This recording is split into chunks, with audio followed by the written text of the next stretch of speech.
अस्सलाम वालेकुम दोस्तों, कैसे हैं आप सब। मैं हूं हसनैन ख़ान और आप देख रहे हैं हसनैन ख़ान फूड सीक्रेट। आज की इस वीडियो में हम बना रहे हैं मटन यखनी पुलाव, एक लाजवाब देसी डिश जो हर ख़ास मौके पर ज़रूर बनती है। इस रेसिपी में आप सीखेंगे कैसे बनाते हैं फ्लेवरफुल यखनी, परफेक्टली गला हुआ मटन और खिले खिले चावल।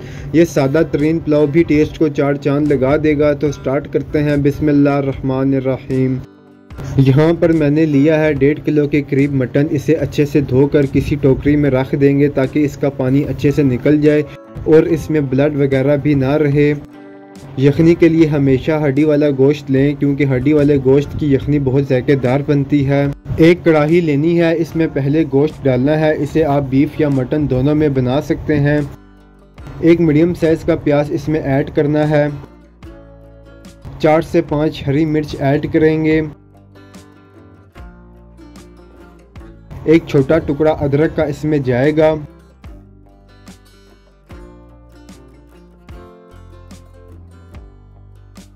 दस से 12 जुए लहसुन के इसमें डालेंगे। अब साबुत खड़े मसालों में ऐड करेंगे 2 बड़ी इलायची, एक टुकड़ा दालचीनी का, एक छोटा टुकड़ा जावित्री का, 10 से 12 लौंग, 5 से 6 दाने सब्ज़ इलायची के, थोड़ी सी साबुत काली मिर्च और 1 खाने का चम्मच सौंफ ऐड करेंगे। इसके अलावा आधा खाने का चम्मच नमक का ऐड करेंगे। इससे यखनी में फीकापन नहीं रहेगा। 5 से 6 गिलास इसमें पानी के शामिल करेंगे ताकि गोश्त अच्छे से गल भी जाए और जितनी यखनी हमें चाहिए है वो भी मौजूद रहे।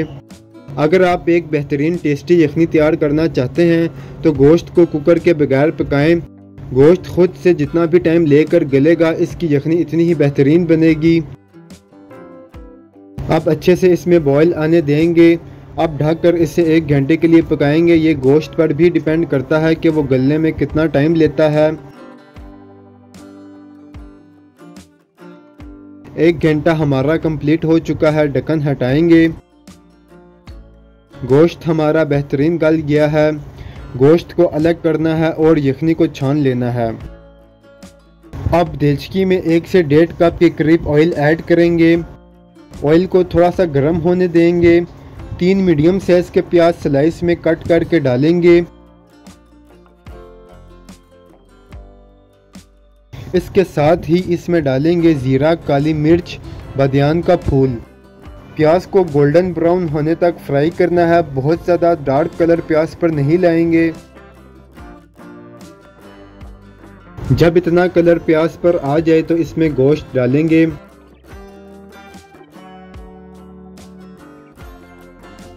एक से 2 मिनट इसे फ्राई करेंगे ताकि गोश्त घी में फ्राई हो जाए।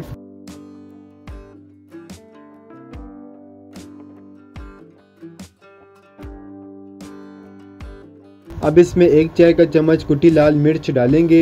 ये बिल्कुल लाइट सी है। 1 चाय का चम्मच इसमें गरम मसाला पाउडर डालेंगे। नमक डालेंगे अपने टेस्ट के हिसाब से। इसके अलावा इसमें 1 कप दही जाएगा। दही के साथ इसे 4 से 5 मिनट भूनेंगे ताकि तमाम मसाले पक जाएं। और अगर आप इससे भी ज़्यादा आसान तरीके से पुलाव बनाना चाहते हैं जिसमें आपको अलग से यखनी बनाने की भी टेंशन ना हो तो इस रेसिपी का लिंक डिस्क्रिप्शन बॉक्स में दे दिया है। आप इसे लाजमी देखें, आपको वो पसंद आएगी। 5 मिनट के बाद इसमें 2 टमाटर गोल काट के डालेंगे। 1 से 2 मिनट टमाटरों के साथ इसे भूनेंगे। टमाटरों को बहुत ज़्यादा पकाकर हमने मिक्स नहीं करना है। अब इसमें डाल देंगे यखनी। ये मैंने 4.5 गिलास नाप कर यखनी डाली है। अब यहाँ पर एक बार नमक चेक करना है। नमक कम था तो थोड़ा सा नमक इसमें ऐड करूँगा। नमक को मिक्स करेंगे। फ्लेम को हाई रखना है और यखनी में बॉयल आने देना है। यहाँ पर मैंने बासमती चावल लिए हैं 3.5 गिलास। ये मेरे पास चावल हैं। इन्हें आधे घंटे के लिए भिगो देना है। यखनी में बॉयल आ गया है। 5 से 6 हरी मिर्चें इसमें डालेंगे। साथ ही इसमें चावल डाल देंगे।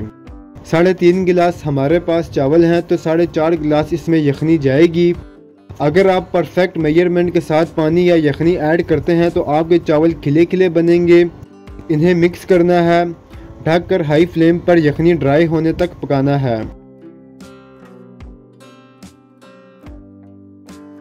यखनी ड्राई हो चुकी है, बहुत ज़्यादा इसमें चम्मच नहीं चलाएंगे,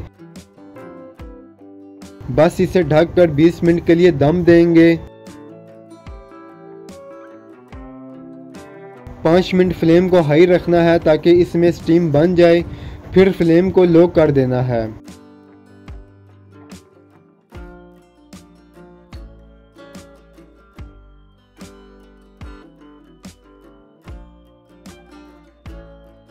बीस मिनट के बाद इसका ढक्कन हटाएंगे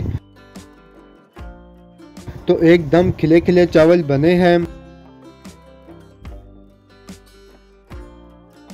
डिश में इसे सर्व करेंगे। बहुत बेहतरीन सा ये यखनी पुलाव बना है, इसे आप लाजमी ट्राई करें। अगर आपको वीडियोस पसंद आती हैं तो लाइक, शेयर और कमेंट करें।